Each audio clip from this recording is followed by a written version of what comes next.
ஓசூர் அருகே பாகலூரில் 450 ஆண்டுகள் பழமை வாய்ந்த அருள்மிகு ஸ்ரீகோட்டை மாரியம்மன் கோவில் மகா கும்பாபிஷேகம் வரும் 19ஆம் தேதி நடைபெறுகின்றது.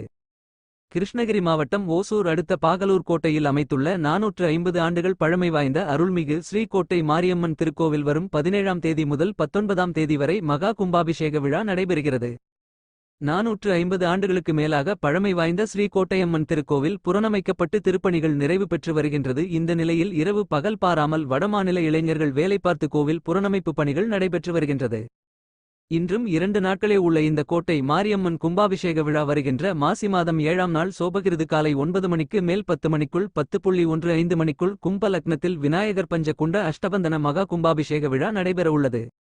இந்த நிலையில் பல 100 ஆண்டுகள் பழமை வாய்ந்த இந்த அருள்மிகு ஸ்ரீகோட்டை மாரியம்மன் திருவிழாவை பார்ப்பதற்கு ஆந்திரா, கர்நாடகா, தமிழ்நாடு உள்ளிட்ட பல்வேறு மாநிலங்களிலிருந்தும் சுமார் 100க்கும் மேற்பட்ட கிராமங்களிலிருந்தும் வரவேண்டுமென கோவில் தர்மகர்த்தாக்கள், கோவில் நிர்வாகிகள், பக்தர்கள், ஊர் பொதுமக்கள் அழைக்கின்றார்கள்.